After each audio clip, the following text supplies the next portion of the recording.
Railway under బ్రిడ్జిని పూర్తి చేయాలి. అండర్ బ్రిడ్జిని పూర్తి చేయాలి. అండర్ బ్రిడ్జిని వెంటనే పూర్తి చేయాలి.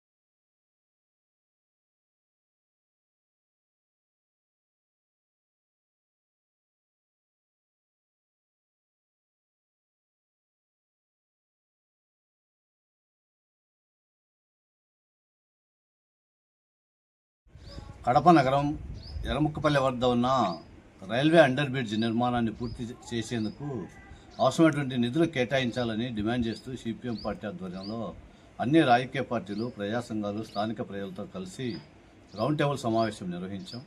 ఈ రౌండ్ టేబుల్ సమావేశంలో ముక్తకంఠంగా కడప కార్పొరేషన్ అధికారులు, జిల్లా కలెక్టర్లు, రెవెన్యూ అధికారులు, రైల్వే అధికారులు కలిసి సంయుక్తంగా అండర్ బ్రిడ్జ్ పెండింగ్లో ఉన్న నిర్మాణానికి పూర్తి స్థాయిలో నిధులు కేటాయించేంత వరకు ప్రభుత్వం మీద ఒత్తిడి తీసుకురావాలని నిర్ణయించడం జరిగింది.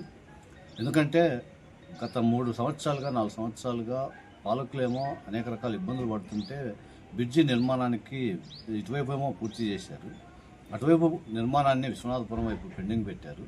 దీని కారణంగా ప్రజలు తీవ్రమైనటువంటి ఇబ్బందులు గురవుతున్నారు. ఒక మహిళ హార్ట్ అటాక్ వచ్చి ఇక్కడి నుంచి రావడానికి వీలు లేక చుట్టూ తిరిగి వచ్చే లోపల ఆ మహిళ చనిపోయినటువంటి పరిస్థితి కనిపిస్తూ ఉంది. ఇవే కాకుండా చిన్నపిల్లలు, వృద్ధులు, మహిళలు ఆ బ్రిడ్జి కింద నుంచి వెళ్లే క్రమంలో చేతులకు, కాళ్ళకు అనేక రకాల గాయాలు అవుతున్నాయి. తీవ్రమైనటువంటి కష్టాలు ఎదుర్కొంటున్నారు. వెన్నెముక కూడా గాయమైంది. ఇట్లాంటి తీవ్రమైనటువంటి జబ్బులకు పాల్పడుతున్నా కూడా అటు అధికార పార్టీ నేతలు, ఇటు అధికారులు ఎవరు స్పందించేటువంటి ప్రయత్నం చేయట్లేదు.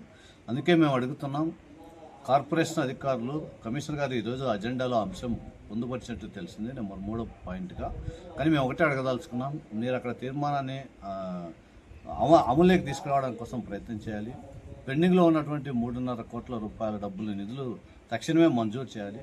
ఆ పెండింగ్లో ఉన్నటువంటి అసంపూర్తి నిర్మాణాన్ని పూర్తి చేసి ప్రజలకు వినియోగంలోకి తీసుకొచ్చేలా ప్రయత్నం చేయాలని చెప్పి మేము కోరుతున్నాం.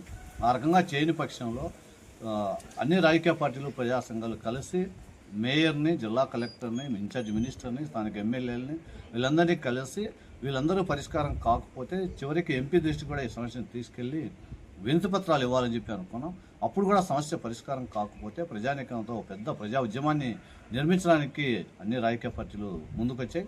ఆ రకంగా ప్రజలతో కలుపుకొని రానున్న కాలంలో సుదీర్ఘ పోరాటాన్ని చేయడానికి మేము సన్నద్ధమవుతున్నాం. అమెరికా ఈ రౌండ్ టేబుల్ సమావేశంలో నిర్ణయించాం. కాబట్టి ఈ నగర ప్రజానీకం కూడా ఈ పోరాటంలో ప్రత్యక్షంగా భాగస్వామ్యం కావాలని సిపిఎం పార్టీ కడప నగర కమిటీ ప్రజానీకానికి విజ్ఞప్తి చేస్తున్నారు.